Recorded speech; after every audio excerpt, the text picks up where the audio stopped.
Amerika Serikat harus mendapat restu dari Kongres. Cuman Trump ini kadang-kadang berpikir di luar kotak. Dia berpikir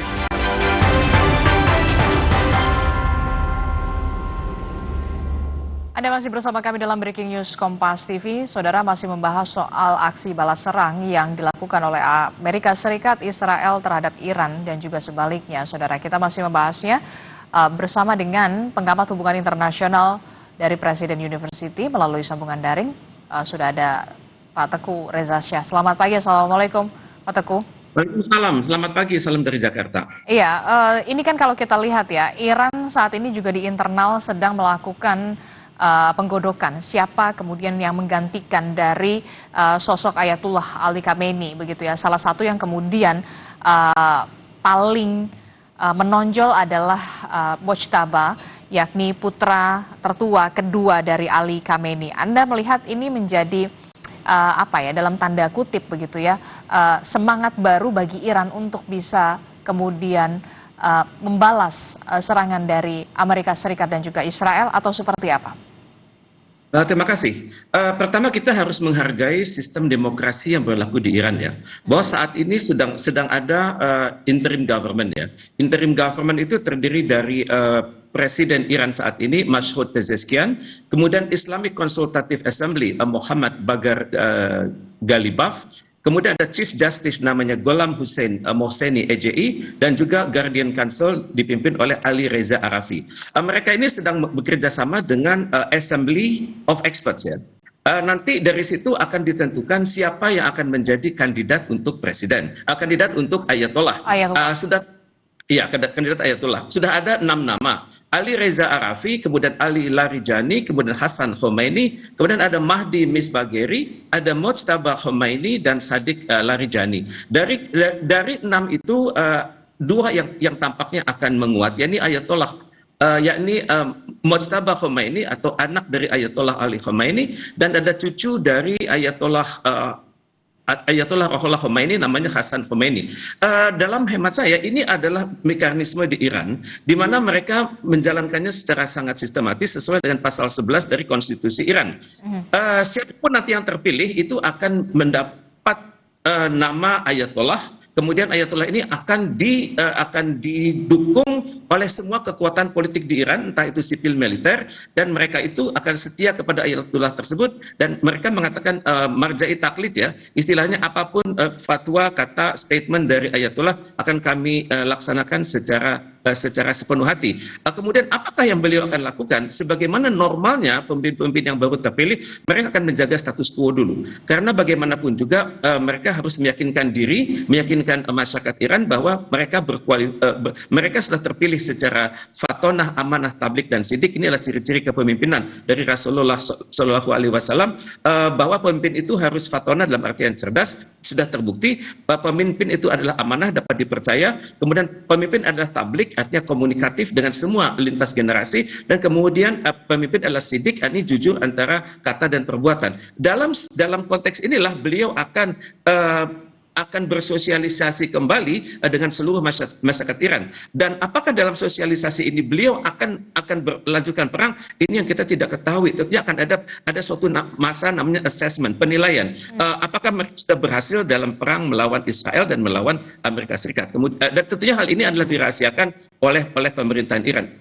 Informasi tidak akan terwujud, tidak akan kita peroleh. Itu secara teori namanya adalah black box. Kita tidak tahu apa yang sedang ada dalam pikiran Angkatan Bersenjata Iran, Presiden Iran, kemudian pasukan Garda Revolusi, kemudian masyarakat Iran, kemudian masyarakat di provinsi, kita tidak tahu. Tapi yang kita tunggu adalah statement pertama dari Ayatullah yang terpilih ini. Dan Ayatullah ini kita juga akan melihat apakah dia akan menjadi reformis ataukah dia akan menjadi status quo, kita belum tahu. Tapi dapat kita lihat dari ayat-ayat suci yang akan dikatakannya. Apakah ayat-ayat suci itu nanti bernuansa persaudaraan antara Iran dengan dunia, itu barangkali, atau ayat suci itu akan bernuansa misalnya persaudaraan internal dulu harus beres sebelum nanti kita melanjutkan kepada persaudaraan dunia. Jadi surat-surat nanti apakah yang akan beliau sampaikan itu sangat bernuansa politik dan juga sangat bernuansa strategis. Apakah nanti beliau akan menggunakan surat-surat dari Al-Baqarah dan menghubungkannya dengan surat lain? Itu yang akan dapat kita simak sama-sama.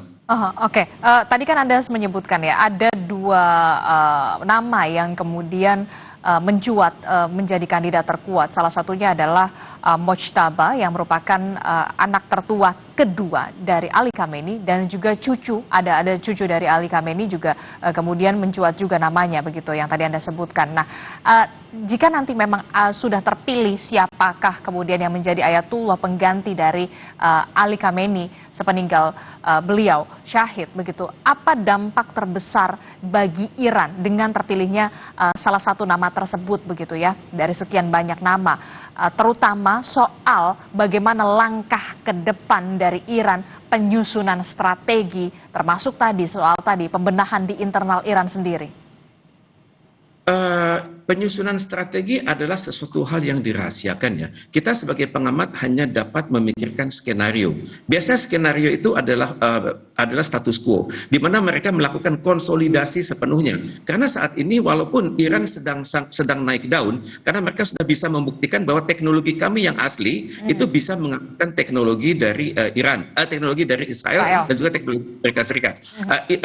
Juga saya belum tahu status quo itu sekuat apa begitu. Karena dalam kondisi status quo tersebut kemungkinan besar nanti ada kekuatan-kekuatan yang mendesak yang mengatakan bahwa ini adalah langkah terakhir dan kita pasti menang. Jadi tentunya dituntut kesadaran tinggi dari ayatollah tersebut bahwa dia harus benar-benar menyeimbangkan ini. Jangan sampai nanti dia terdesak oleh salah satu kekuatan. Kalau sekiranya benar itu nggak ada masalah. Tapi kalau ternyata nanti salah, nah ini akan seperti Donald Trump. Donald Trump itu analisisnya perang itu cukup 4 hari dan Iran menang dan mereka menang dan rezim di Iran tumbang dan mereka bisa mendatangkan anaknya Ayatollah anak dari Syahansyah Muhammad Reza Pahlavi Arya Mersirus, ini namanya Reza Sirus untuk jadi pemimpin dan mereka bisa. Tapi ternyata tidak. Jadi saya pikir Ayatollah yang baru ini akan sangat hati-hati. Mungkin dia perlu waktu paling nggak 1 minggu untuk menenangkan Iran, bahwa intinya adalah bahwa intinya kemenangan sedang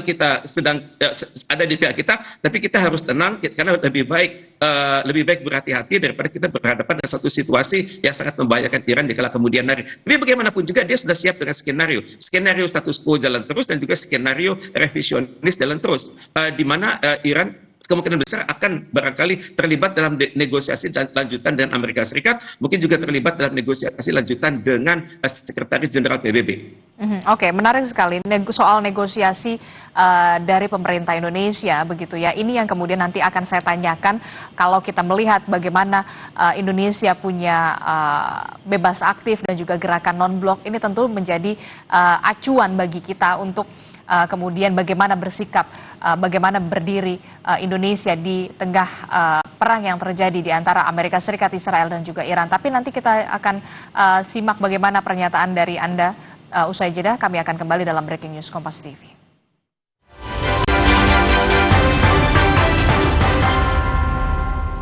Terima kasih Anda masih bersama kami dalam Breaking News Kompas TV. Saudara, kami masih membahas soal perang Amerika Serikat Israel versus Iran bersama dengan pengamat hubungan internasional dari Presiden University, ada Teguh Reza Shah.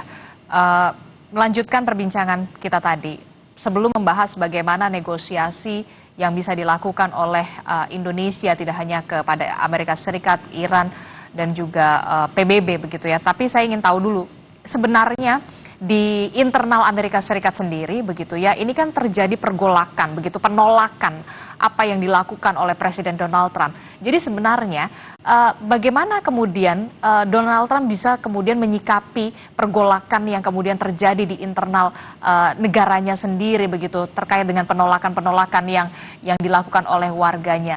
Timeline-nya saja begitu ya, kita belum tahu secara pasti apa yang menjadi sebenarnya tujuan dari Amerika Serikat untuk menyerang Iran.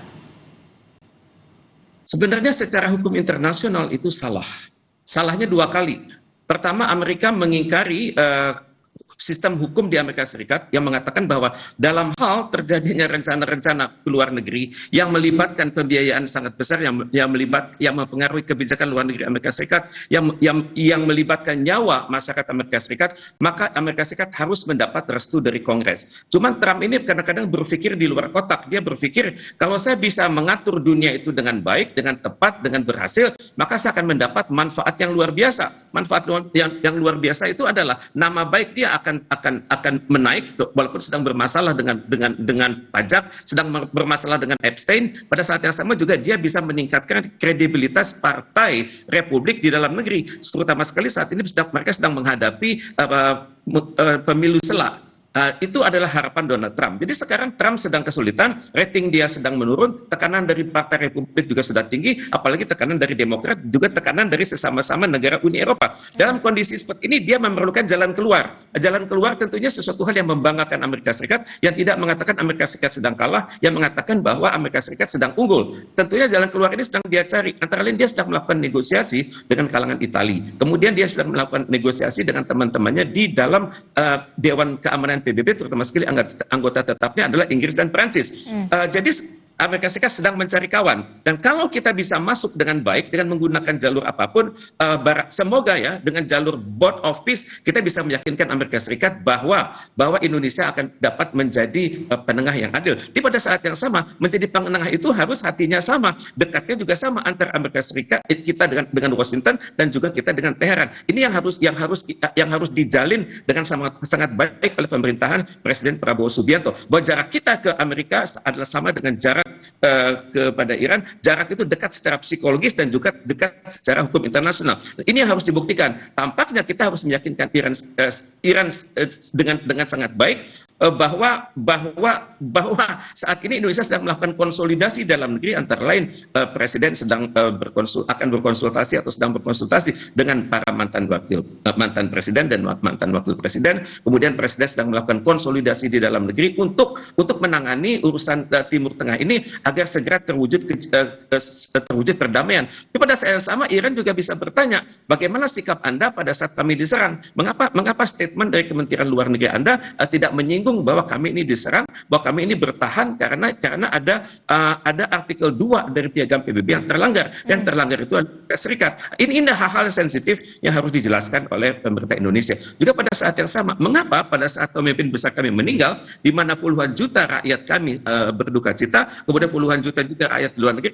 kenapa di negeri Anda tidak ada misalnya salat jenazah dan sebagainya, salat gaib misalnya. Jadi ini adalah hal-hal yang kita harus yakinkan pada Iran, bahwa walaupun tidak terlihat di dalam media, tapi sebenarnya hati kami adalah bersama masyarakat Iran. Dan untuk itu memang kita harus hati-hati sekali, jangan sampai kedekatan kita dengan Iran seolah-olah kita memberikan kartu cek pada Iran, demikian juga dengan kedekatan kita kepada Amerika Serikat, jangan terkesan bahwa kita memberikan cek kosong pada Amerika Serikat. Jadi sebagai penengah yang adil kita harus benar-benar berada di tengah. Dan saya pikir Presiden Prabowo Subianto akan membawa nama baik Organisasi Konferensi Islam, akan membawa nama baik Liga Arab, akan membawa nama baik dari organisasi internasional yang sudah memandatkan pada Indonesia dan beberapa negara dalam OKI untuk menjadi penyambung lidah mereka, dan selanjutnya menghubungkan Sekretariat Jenderal PBB dengan Sekretariat Jenderal OKI dan Sekretariat Jenderal Liga Arab. Sementara memang hanya Indonesia yang sangat aktif dalam hal ini, dan kita doakan bersama semoga pendekatan kita kepada Iran dan pendekatan kita kepada Amerika Serikat itu berhasil.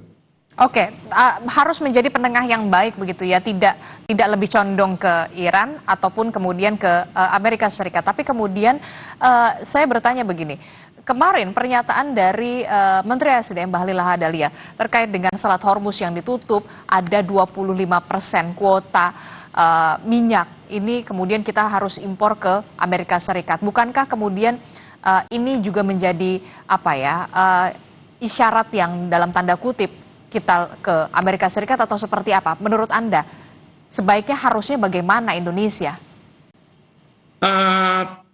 Tanggapan pandangan Pak Bahlil itu betul, karena secara ekonomi dalam keadaan sangat sulit ini kita harus impor pada Amerika Serikat, itu oke. Tapi pada saat yang sama juga kita harus meyakinkan kepada Iran bahwa kita dapat mengimpor Iran pada jumlah yang sama ataupun jumlah lebih tinggi, dan pada saat yang sama juga kita harus yakinkan Amerika Serikat, Anda ini ingin damai atau tidak? Anda ingin nama Anda kami dukung atau tidak? Karena itu kita harus berikan konsesi, harus meminta konsesi. Di dalam hal negosiasi itu ada take and give. Jadi untuk itu kita harus tahu. Makanya kita nanti datang ke Teheran dan juga datang ke New York itu dengan blueprint. Apa versi Indonesia atas sikap Amerika? Apa versi kita atas sikap Iran, dan di mana kira-kira keuntungan bisa kita peroleh. Tentunya kita tidak bisa mengatakan bahwa kita ada negosiasi ini adalah tujuannya ekonomi, tidak. Ekonomi adalah dampak dari keberhasilan kita meyakinkan Amerika Serikat dan meyakinkan Iran pada saat yang sama. Kita tidak perlu mengatakan kami punya ketergantungan pada Amerika, kami nanti akan menyeimbangkan. Tidak perlu. Mereka sudah tahu sendiri. Data intelijen Iran itu cukup canggih. Mereka bisa mensarikan semua informasi yang kita buatkan secara resmi dan informasi yang masih digodok di Indonesia. Mereka tahu persis Pak Bahlil bilang apa, mereka tahu persis Pak Presiden bilang apa, mereka tahu persis Pak Erlangga bilang apa. Gitu ya. Cuman masalahnya kita tidak perlu mengatakan bahwa ini akan bermanfaat bagi ekonomi Indonesia. Tidak perlu. Kita harus berbicara pada tatanan makro bahwa perdamaian itu adalah hati nurani bangsa Indonesia. Konstitusi kami mengatakan demikian. Kemudian kami menghargai juga kemerdekaan itu adalah hak-hak segala bangsa. Ini adalah hal-hal normatif yang harus kita katakan. Kalau berbicara dengan Iran itu filosofis dulu, baru realistis di belakangan. Kalau bicara dengan Amerika realistis dulu, filosofis belakangan. Oke. Trump mengatakan ini akan berlangsung kurang lebih 4 minggu. Tentu kita berharap betul dan juga negara-negara lain berharap betul ini tidak akan berlangsung lama. Tapi kalau melihat apa yang saat ini dilakukan tengah terus digencarkan, akankah ini berlangsung lebih dari 4 minggu atau kemudian kurang dari 4 minggu ini bisa segera selesai dengan campur tangan dari negara-negara lain, terutama di dalam naungan PBB? Saat ini Iran sedang berkabung 40 hari. Itu jangan kita ganggu. Jangan kita paksakan pemerintah Iran untuk mengganggu rasa sayang mereka kepada pemimpin mereka. Jangan. Kita harus berbicara hati-hati sekali. Di mana nanti biarlah Iran yang menentukan berapa lama ini. Tapi Indonesia harus datang dengan riset. Riset itu mengatakan kalau perang ini bertambah seminggu lagi, itu dampaknya bagi dunia apa? Kalau berlangsung 2 minggu lagi, dampaknya bagi dunia apa? Tapi kita nggak perlu mengatakan akan berdampak pada minyak Indonesia, akan berdampak pada inflasi Indonesia. Nggak perlu, mereka sudah tahu sendiri. Tapi pada saat yang sama, yang namanya negosiasi itu harus dilakukan serentak. Kita lakukan negosiasi itu dalam hubungan bilateral Indonesia, Amerika Serikat, Indonesia, Iran. Itu pertama, level 1. Kedua, level BOP. Ketiga, level PBB. Ini diplomasi Indonesia akan dipertaruhkan secara luar biasa. Karena itu kita sangat mengharapkan diplomat-diplomat kita di luar negeri, diplomat-diplomat kita di dalam negeri, yang karir itu bisa benar-benar mencurahkan hati nurani mereka untuk perdamaian dunia. Dan untuk itu kita harus siap dengan berbagai skenario. Misalnya bagaimana skenario kalau misalnya nanti inisiatif di Majelis Umum PBB dipegang oleh negara yang tidak setia kepada prinsip-prinsip perdamaian. Itu mungkin. Kemudian bagaimana kalau nanti di dalam Dewan Keamanan PBB Amerika Serikat berkoalisi dengan Inggris dan berkoalisi dengan Perancis. Pada saat yang sama nanti ada suasana blocking di mana Rusia dan Cina berada pada posisi lain. Itu sesuatu yang harus kita punya analisisnya secara sangat mendalam. Dan analisis itu harus dikomunikasikan kepada Iran, dikomunikasikan kepada Amerika Serikat. Kita sangat berharap Amerika Serikat bisa menggunakan ketokohannya untuk memaksakan di dalam United Nations Security Council agar Inggris dan Perancis itu tidak macam-macam. Kemudian Amerika Serikat juga bisa melunak kalau nanti dalam kenyataannya ada koalisi resolusi di mana resolusi tersebut akan lebih lunak tapi didukung sepenuhnya oleh Rusia dan Cina. Amerika Serikat harus bisa berpikir bahwa ini tidak berarti mereka kalah, karena biasanya Amerika Serikat akan memveto apapun resolusi kalau mereka melihat bahwa Israel akan luluh lantak. Sekarang Israel sudah luluh lantak. Kita bisa mengatakan pada Amerika Serikat ini untuk perdamaian dunia, untuk kemungkinan Israel juga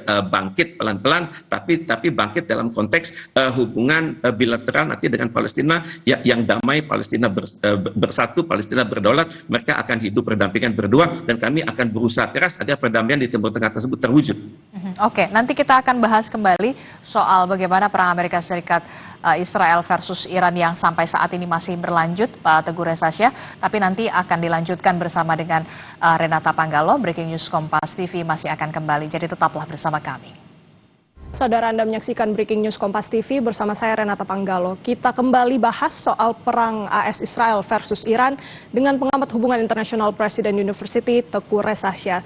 Pak Resa, kita lanjutkan perbincangan kita. Tadi sudah dibahas bagaimana kemudian Indonesia bisa menempuh jalan yang realistis ke Amerika Serikat dan lebih filosofis begitu ya ke Iran.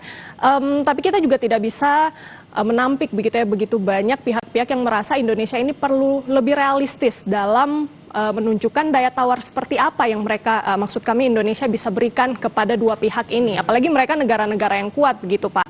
Menurut Anda apa yang sekiranya bisa lebih memuluskan rencana Indonesia ini untuk ingin menjadi mediator? Terima kasih. Memang jadi mediator itu nggak mudah ya. Karena secara teori kita harus membuktikan kepada pihak-pihak yang ingin dimediasi bahwa kita dekat kepada mereka berdua secara hukum internasional dan juga dekat secara psikologis, juga dekat secara sejarah. Oke. Memang ada sesuatu hal yang kita harus sampaikan. Dan juga kita keyakinan kita bahwa timing, bahwa dalam diplomasi itu realistis betul, idealistis itu betul, tapi masalah timing itu adalah sesuatu hal yang belum tentu terjadi begitu. Ini adalah sebuah timing di mana Amerika Serikat itu membutuhkan jalur selamat atau exit road. Kemudian juga Iran juga memerlukan jalur selamat karena mumpung dia lagi menang, dia tentunya akan berpikir kalau nanti koalisinya bertambah, Amerika Serikat plus Israel dengan negara-negara Uni Eropa yang tampaknya akan ikutan, ini akan repot juga bagi Iran. Kemudian pada saat yang sama juga Iran tentunya mengkhawatirkan bahwa Amerika Serikat akan mempercepat statement nanti ataupun ucapan kemenangan dari pimpinan boneka Iran namanya Reza Sirus. Karena bisa saja gangguan terhadap Iran itu bisa dilakukan dengan menggoyang perbatasan-perbatasan Iran, menggoyang misalnya masyarakat-masyarakat Kurdi ada di situ. Nah, nanti mereka menuntut kemerdekaan, bisa saja. Dan Amerika Serikat nanti bisa datang dengan dalih responsible to protect, itu mungkin. Tapi dalam kondisi sekarang, ini tampaknya timing ada sesuatu hal yang sangat mahal. Dan timing ini kebetulan Indonesia punya nama baik. Kita punya nama baik di Amerika Serikat, dan syukur-syukur kita punya nama baik di Iran. Kemudian pada saat yang sama sekarang Presiden Republik Indonesia sedang berkonsultasi dengan para mantan presiden, kemudian tokoh-tokoh Kementerian Luar Negeri yang intinya untuk menyamakan posisi. Ini yang harus kita sampaikan kepada Iran bahwa kita mungkin berbicara dengan sangat halus ya. Mungkin Pak Alwi Shihab mungkin kita akan mengatakan kepada Iran, hati kami bersama Anda, tapi hati kami juga bersama dunia, dan kami sangat berharap agar nanti Anda lah yang memutuskan itu selesainya perang seperti apa. Karena Amerika Serikat juga punya versi perang itu berakhir seperti apa. Mungkin mereka akan mengatakan bahwa penderitaan sudah selesai, bahwa masyarakat Amerika Serikat sudah tidak terancam lagi. Mungkin Amerika Serikat juga akan menyebut kata pemimpin besar Iran itu sudah wafat, tapi dengan bahasa yang lebih halus. Tapi juga Iran bisa mengatakan prakondisi bagi kami untuk terlibat dalam dialog adalah adanya prakondisi berikut ini. Apa misalnya? Amerika Serikat mengatakan maaf atas kejahatan perangnya di masa lalu. Amerika Serikat menyatakan permintaan maaf bahwa mereka sudah menggagalkan upaya kami untuk membangun nuklir secara damai. Mereka juga harus mengatakan maaf bahwa mereka pernah melakukan kudeta di masa lalu atas pemimpin kami yang terpilih secara demokratis namanya Mossadegh misalnya. Kemudian Amerika juga harus meminta maaf bahwa sanksi-sanksi yang dia lakukannya adalah berdampak sangat luar biasa pada Iran. Amerika Serikat juga harus meminta maaf misalnya pada saat di masa lalu kita banyak membelikan perangkat perang sekian senilai 10 miliar dolar, dan kalau dikonversikan sekarang nilainya sudah 50 miliar US dollar, kita minta cash. Ini adalah hal-hal yang barangkali Iran akan jadikan prakondisi, dan tentunya Indonesia harus melakukan hubungan timbal balik kepada Iran. Kita harus banyak dengar ya, jangan mengomentari, jangan menyanggah. Apa yang Iran katakan itu kita tulis dengan sangat baik, dan apa yang kemudian kita komunikasikan juga kepada Amerika Serikat, sehingga nanti kalau bahasa matematik itu ada diagram Venn. Diagram Venn itu adalah titik tengah yang memuaskan Iran dan juga memuaskan Amerika Serikat. Baru dengan adanya prakondisi Iran sudah terjawab, kemudian prakondisi Amerika Serikat sudah terjawab, itu sudah suatu start yang bagus. Juga selanjutnya akan sebelum dialog masih ada prakondisi, yakni keorganisasian.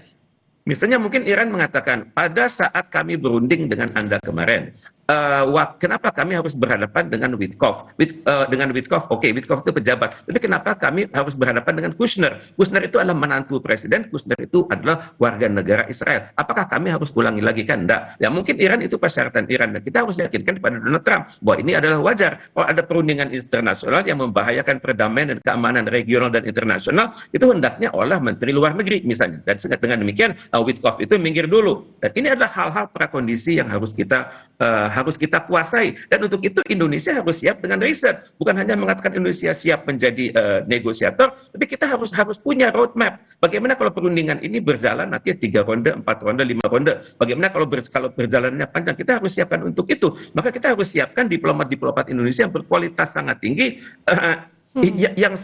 yang sanggup berjuang untuk tanah airnya dan mewakafkan pengabdiannya bagi dunia. Dan ini harus diplomat karir, ini bukan sembarangan yang bermain. Diplomat yang punya penguasaan hukum internasional, diplomat yang menguasai aspek-aspek Timur Tengah, dan diplomat yang terbiasa berunding lama. Kalau perlu mereka berunding kadang-kadang tidak tengah malam.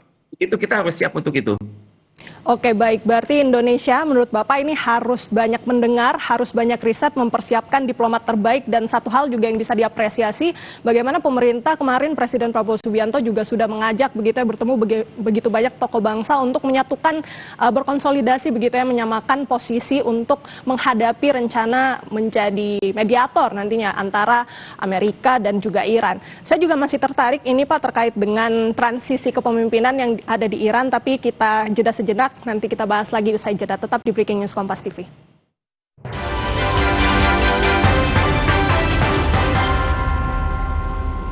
Puasa itu aktivitas kita harus lanjutkan perbincangan dengan pengamat hubungan internasional Presiden University Teguh Resasya. Pak Resa, kita lanjutkan perbincangan kita. Tadi Anda menyebutkan timing ini menjadi satu hal yang krusial, Pak. Nah, sekarang kita lihat ini kabarnya sudah ada pemimpin tertinggi Iran yang terpilih. Mojtaba Khamenei ini merupakan anak kedua dari Khamenei yang wafat kemarin saat serangan dari Amerika Serikat.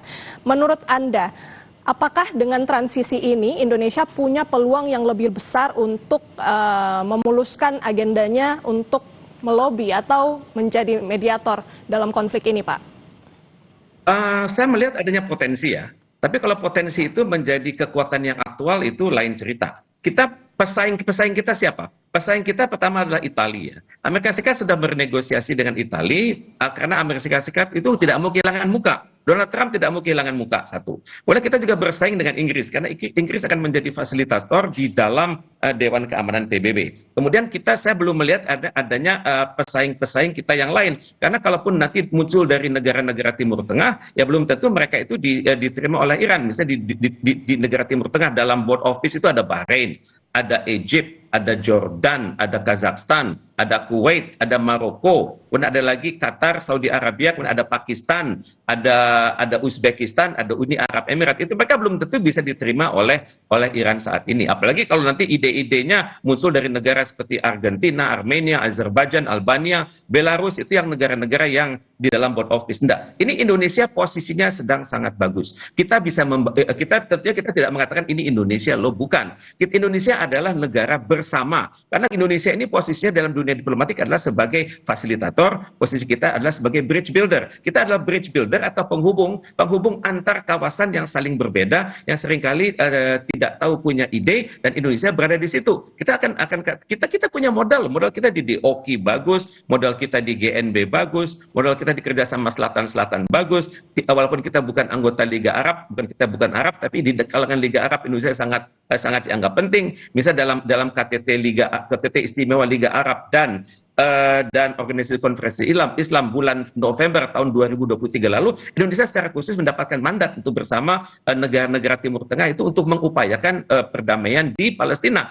Itu kan ada Bahrain, ada kita, ada Jordan, ada Kuwait, ada Maroko, kemudian ada Arab Saudi dan ada Turki. Itu dapat mandat semua. Tapi kan yang paling aktif kita. Kita tentu tidak bisa mengatakan kita lo paling depan, kita lo unggulan, mohon Anda rekomendasikan kami. Enggak. Tapi kita hendaknya berkatakan secara jujur bahwa Indonesia ini akan secara tulus menjadi negosiator, dan untuk itu ini ada dalam konstitusi kita, bukan kemauan pribadi Bapak Prabowo. Dan untuk itu kalau syukur sudah ada pemimpin yang tertinggi namanya Mojtaba Khamenei, itu usia 56. Beliau adalah putra dari Ayatollah Ali Khamenei. Oke, untuk itu kita hendaknya menyiapkan delegasi tingkat tinggi sekarang. Jangan presiden dibawa-bawa, presiden standby saja di rumah, karena presiden nanti terima jadi begitu.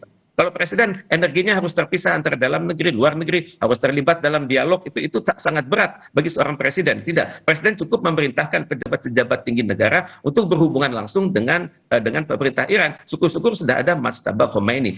Dalam berurusan dengan Mojtaba Khomeini, kita belum tentu mengenal dia dengan baik ya. Karena terus terang Iran itu sangat hati-hati menjaga pemimpin mereka. Tapi ada hal-hal yang bisa menarik kan, bahwa saat ini Mojtaba Khomeini itu akan menjalin, itu sudah mantap terpilih.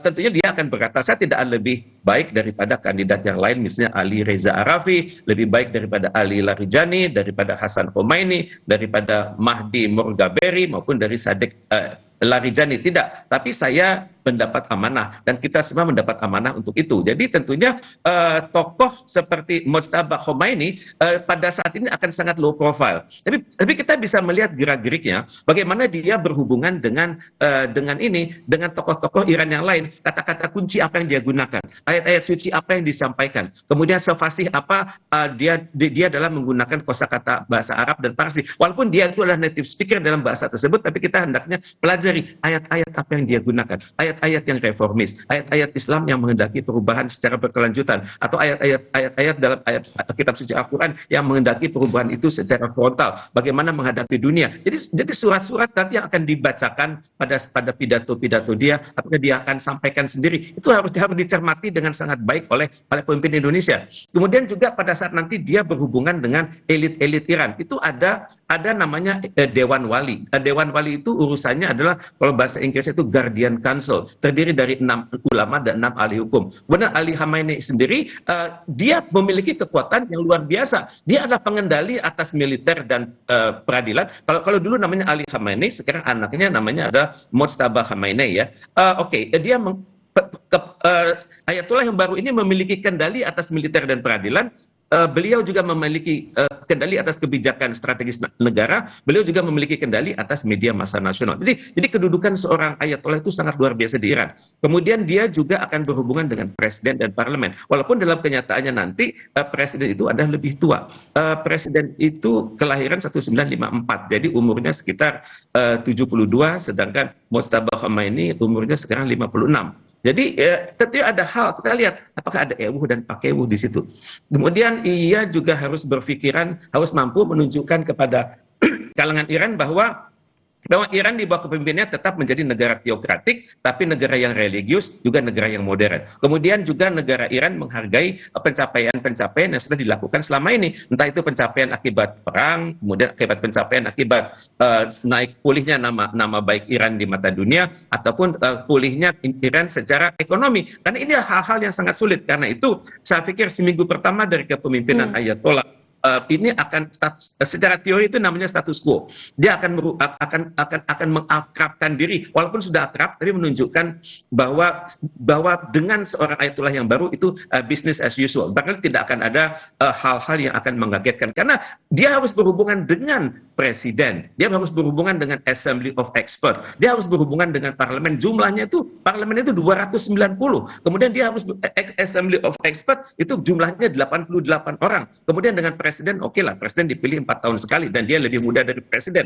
Ya tentunya ada hal-hal, kalau kita nyebutnya ewuh pakewuh, tapi di sana itu walaupun mereka mengenal sistem marja'i taklid, semua itu akan taat kepada seorang Ayatollah, tapi bagaimanapun sisi-sisi kemanusiaan itu kan akan ada. Ini hendaknya dipelajari dengan sangat sungguh-sungguh oleh pemerintah Indonesia, karena sebagai supreme leader, walaupun beliau memegang kekuasaan tertinggi, tapi tentunya ada hal-hal yang harus dikonsultasikan juga, terutama sekali misalnya dengan Revolutionary Guard. Revolutionary Guard ini itu punya pasukan sebesar 120.000 personil, dan mereka itu sangat organik dan mereka itu sangat kompleks. Jadi jangan sampai nanti terjadi dualisme. Sebagian jenderal itu lebih percaya kepada Revolutionary Guard dan bukannya kepada supreme leader. Ini hal-hal yang harus diwaspadai dan kita harus mencatat dengan baik. Dan tentunya kita nanti harus masuk dengan sangat manis, dengan bahasa Parsi yang bagus, dengan bahasa Arab yang bagus, dengan memahami suasana kejiwaan. Dan saya pikir tidak banyak di Indonesia tokoh-tokoh nasional yang punya kemampuan itu. Dan ini presiden harus memilih tokoh yang sangat tepat untuk berhubungan dengan Iran. Kemudian nanti ada juga yang namanya Guardian Council. Guardian Council ini terdiri dari 6 ahli hukum dan 6 klerik, 6 birokrat ya. Dan juga mereka mengendalikan pemilihan umum. Jadi untuk itu kita harus memperhatikan bahwa seorang ayatullah yang baru itu berada pada posisi yang sulit. Dia harus berada pada posisi untuk mendamaikan institusi. Pada saat yang sama ini suasana sedang berkabung. Berkabung ini adalah ayah beliau sendiri. Kita bisa bayangkan orang yang hatinya sedang berkecamuk ya. Di satu sisi harus mengamankan negara, di satu sisi harus harus 40 hari penuh berkabungan. 40 hari harus siap siaga. Siapa tahu ada serangan lebih lanjut dari Amerika Serikat, dari Iran, ataupun dari koalisi antara negara-negara Arab berlain barangkali. Belum tentu mereka bahagia melihat terpilihnya seorang ayatullah yang ideologis, karismatis, revolusioner, dan dekat dengan semua negara di dunia. Jadi ini adalah hal-hal yang kita harus waspadai. Jadi untuk diplomasi pelan-pelan.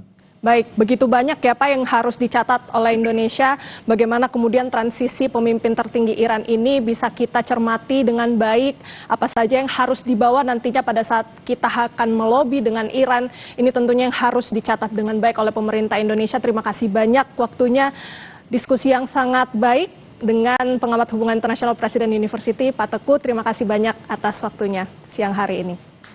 Terima kasih.